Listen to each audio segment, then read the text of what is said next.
नमस्कार। हमारा टॉपिक चल रहा था शैक्षिक प्रबंधन और शैक्षिक प्रबंधन में हमें जो वन लाइनर पर्सन है उसके बारे में चर्चा कर रहे थे। तो आज हमारा जो पाठ है 11 उसके बारे में चर्चा करेंगे। तो देखो, एक तो ये प्रश्न बन सकता है, नजरी नक्शा निर्माण में लाल रंग में बॉक्स केवल बाउंड्री लाल रंग, यानी लाल रंग का बॉक्स केवल बाउंड्री लाल रंग प्रदर्शित करता है। तो किसको प्रदर्शित करता है? लड़के जो स्कूल नहीं जाते हैं, लड़के जो स्कूल नहीं जाते हैं, इसको प्रदर्शित करता है। अगला प्रश्न देखो, भारत में सर्वप्रथम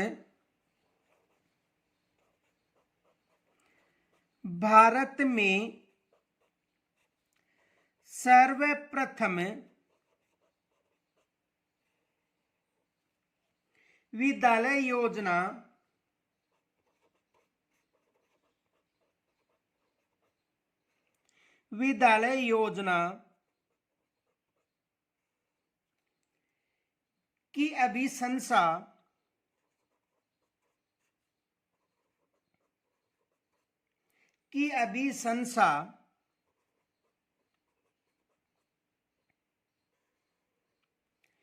किस आयोग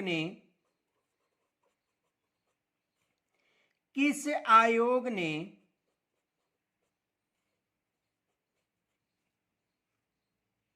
की? तो किस आयोग ने की थी? मुदालिर आयोग ने।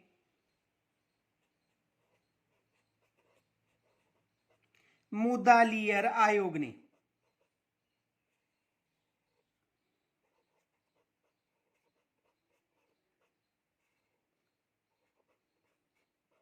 किस आयोग ने की थी? मुदालियर आयोग ने। अगला प्रश्न देखो,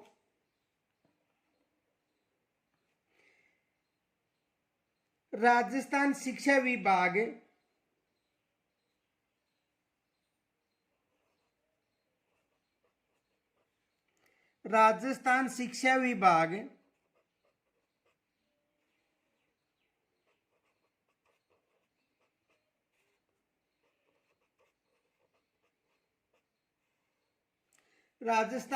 विभाग के अनुसार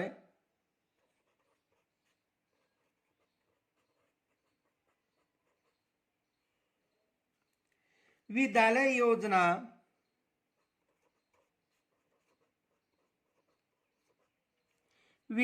योजना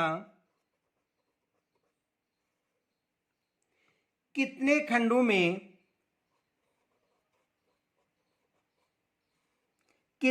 खंडों में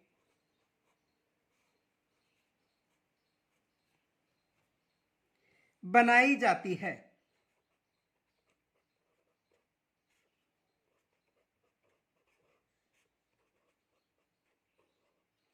तो कितने खंडों में बनाई जाती है? 3 खंडों में।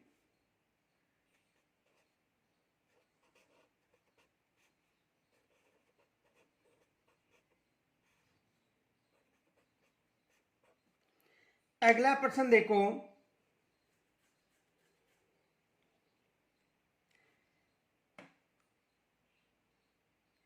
राजस्थान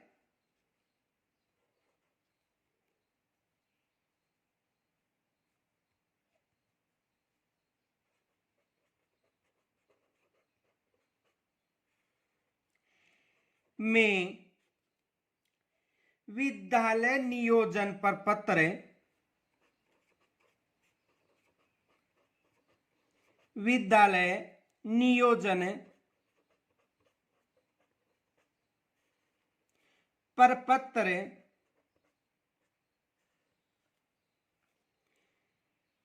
राजस्थान में विद्यालय नियोजन प्रपत्र की रूपरेखा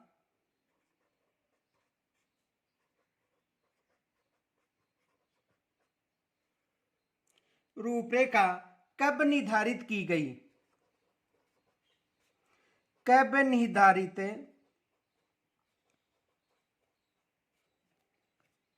की गई?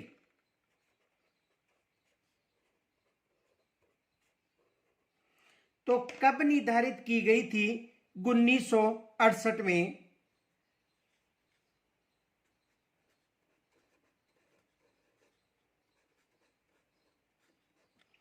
कब निर्धारित की गई थी? 1968 में।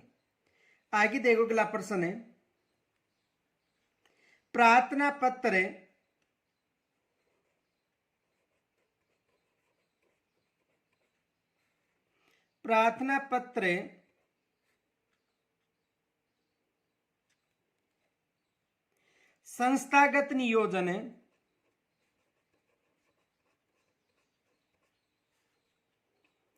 संस्थागत नियोजन के किस क्षेत्र का भाग है? के किस क्षेत्र का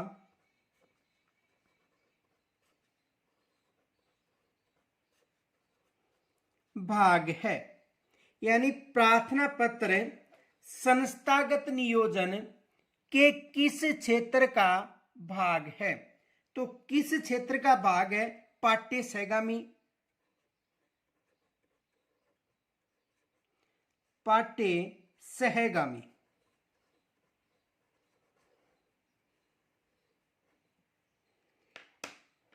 अगला प्रश्न देखो, विद्यालय योजना प्रतिवर्ष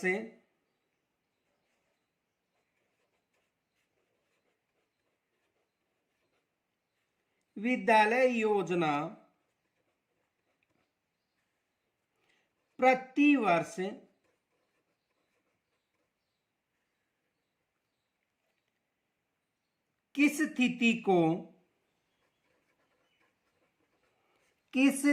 को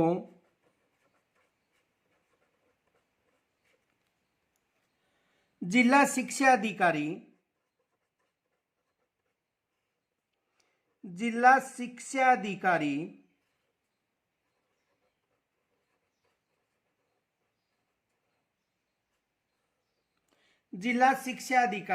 यानी माध्यमिक शिक्षा की बात करें, माध्यमिक शिक्षा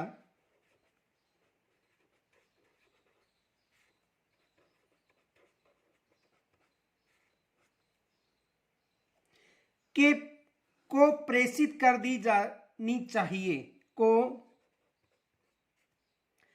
प्रेषित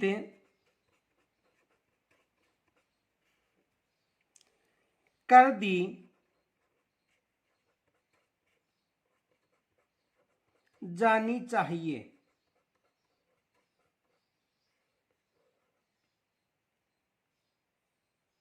तो कब प्रेषित कर दी जानी चाहिए? 15 मई।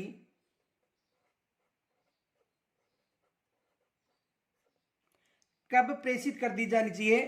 15 मई को। आगे देखो, अगला प्रश्न है,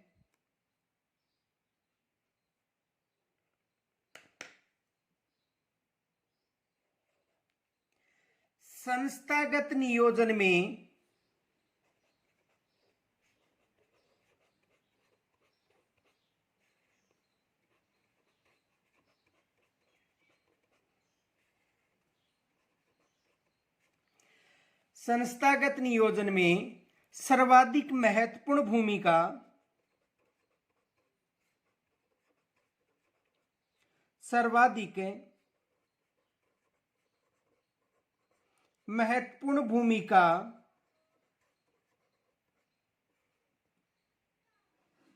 होती है।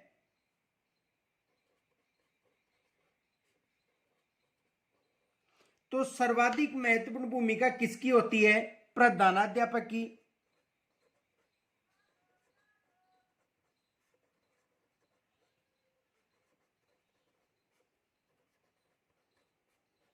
किसकी सर्वाधिक महत्वपूर्ण भूमिका होती है? प्रधानाध्यापक की, ये याद रखना। यानी संस्थागत नियोजन में सबसे जो महत्वपूर्ण भूमिका होती है वो किसकी होती है? प्रधानाध्यापक में। आगे देखो, किसी भी विद्यालय के नियोजन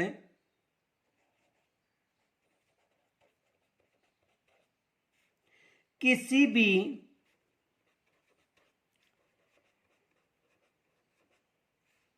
विद्यालय के नियोजन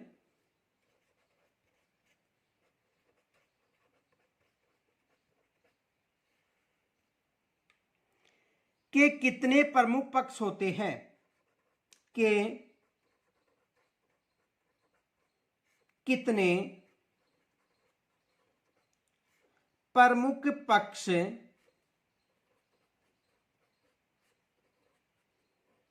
होते हैं? तो कितने प्रमुख पक्ष होते हैं? 4 प्रमुख पक्ष होते। कितने पक्ष होते हैं? 4 पक्ष। 4 कौन कौन से पक्ष होते हैं? एक याद रखना, शैक्षिक पक्ष, दूसरा भौतिक क्षेत्र, तीसरा सहशैक्षिक क्षेत्र और चौथा विविध क्षेत्र। तो कितने पक्ष होते हैं? 4 पक्ष होते हैं, याद रखना। आगे देखो अगला प्रश्न, यशपाल समिति रिपोर्ट, यशपाल समिति रिपोर्ट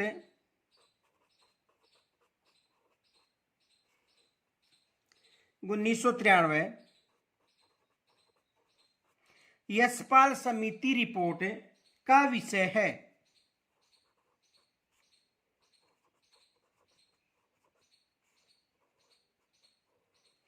का विषय है बिना बोझ के सीखना।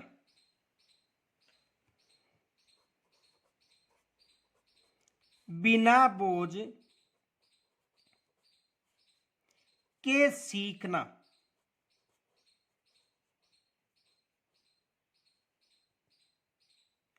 बिना बोझ के सीखना।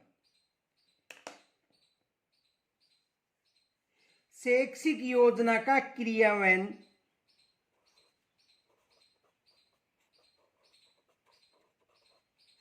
शैक्षिक योजना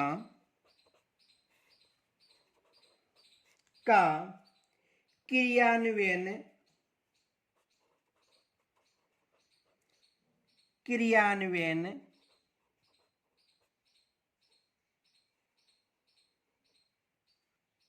किस स्तर पर होता है? किस स्तर पर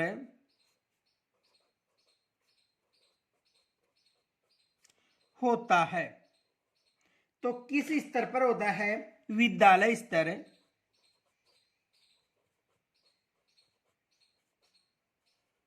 विद्यालय स्तर पर। किस स्तर पर होता है? विद्यालय स्तर पर। आगे देखो अगला प्रश्न, आधुनिक शिक्षा प्रणाली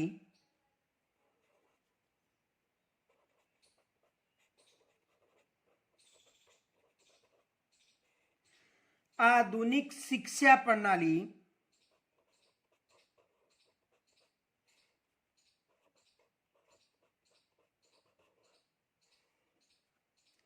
का जनक किसे कहते हैं? का जनक किसे कहते हैं? आधुनिक शिक्षा प्रणाली का जनक किसे कहते हैं? तो राजा राम मोहन राय को, राजा राम मोहन राय।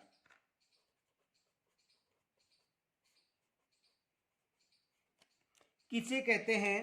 राजा राम मोहन राय को। अगला प्रश्न देखो, सर्वप्रथम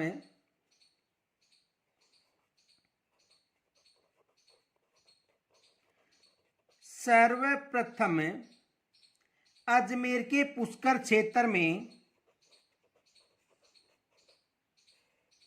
अजमेर के पुष्कर क्षेत्र में,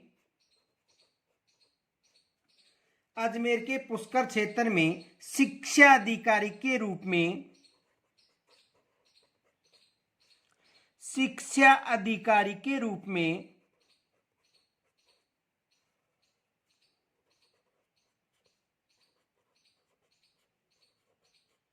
शिक्षा अधिकारी के रूप में किसे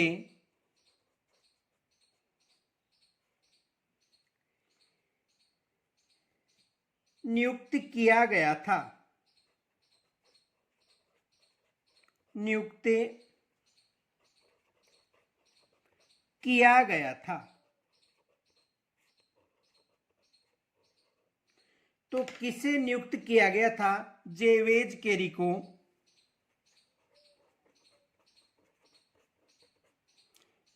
जेवेज केरी, किसे नियुक्त किया गया था? जेवेज केरी को। अगला प्रश्न देखो, राजस्थान का पहला शिक्षा निदेशालय,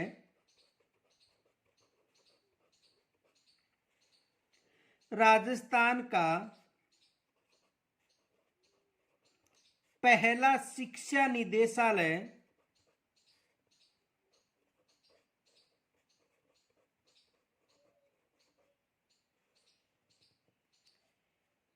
कहां शुरू किया गया था?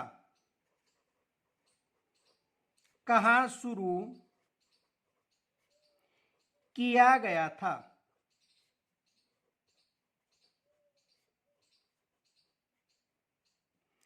तो पहला जो शिक्षा निदेशालय वो कहां पर शुरू किया गया था? बीकानेर में।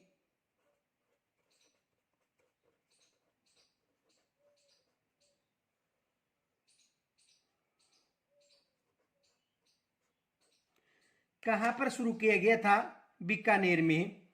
तो यहां से भी प्रश्न बन सकता है कि जो पहला निदेशालय वो कहां पर शुरू किया गया था? बीकानेर में। अगला देखो, प्राथमिक शिक्षा निदेशालय,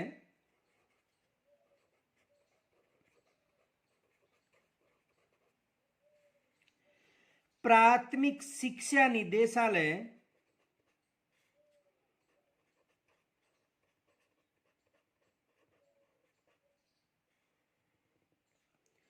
तथा माध्यमिक शिक्षा निदेशालय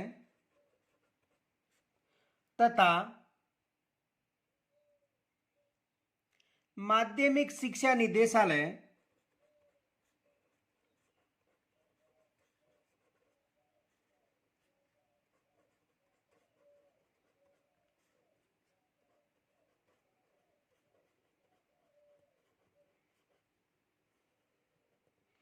माध्यमिक शिक्षा निदेशालय विभाजन का विभाजन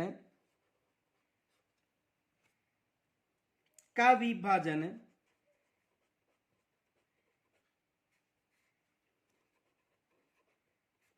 कब हुआ?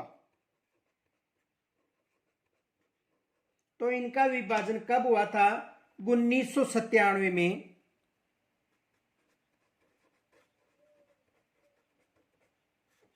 विभाजन कब हुआ था? 1997 में। और यदि कार्य प्रारंभ की बात करें तो कार्य प्रारंभ कब हुआ था? 1998 में। विभाजन कब? 1997 में। और कार्य प्रारंभ कब हुआ था? 1998 में। विशेष याद रखना, यहां से एग्जाम में प्रश्न बन सकता है। राजस्थान में कुल कितने शिक्षा मंडल हैं? अगला प्रश्न देखो, राजस्थान में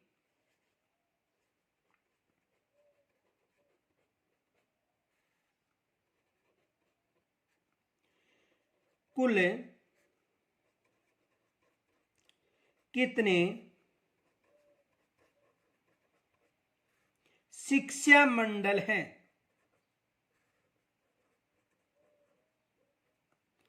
तो राजस्थान में कुल कितने शिक्षा मंडल हैं? 9।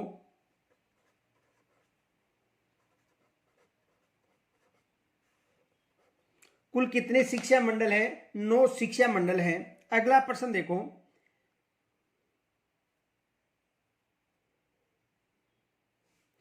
प्राथमिक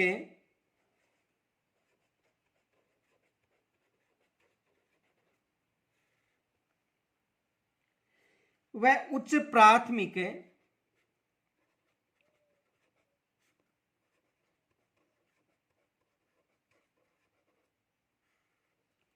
प्राथमिक व उच्च प्राथमिक विद्यालयों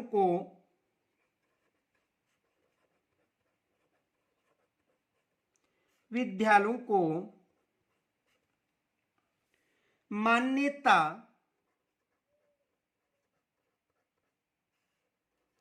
व क्रमोन्नत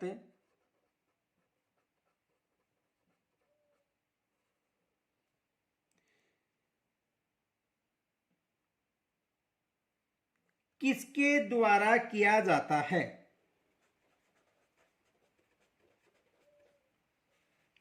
किसके द्वारा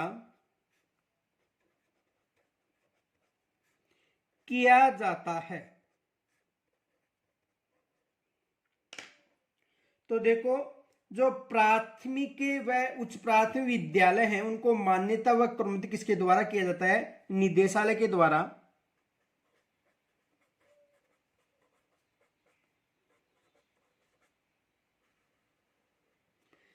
किसके द्वारा किया जाता है? निदेशालय के द्वारा किया जाता है। अगला प्रश्न देखो,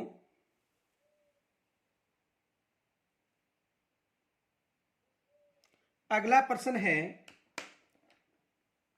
राजस्थान शिक्षा सलाहकार मंडल की स्थापना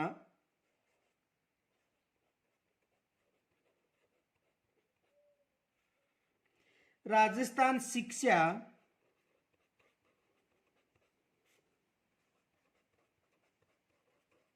सलाहकार मंडल की स्थापना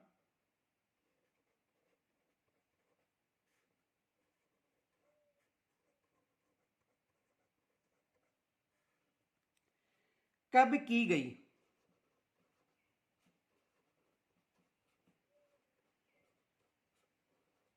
तो कब की गई थी? 1951 में। कब की गई थी? 1951 में। कब की गई थी? 1951 में। अगला देखो, नया शिक्षक क्या है? नया शिक्षक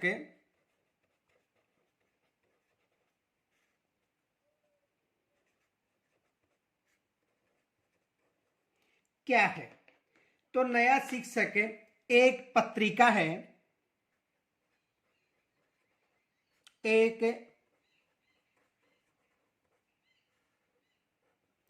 पत्रिका। नया शिक्षक क्या है? एक पत्रिका है। तो यहां तक यदि कोई समस्या हो कमेंट्स के द्वारा जरूर बताना। नमस्कार, जय हिंद।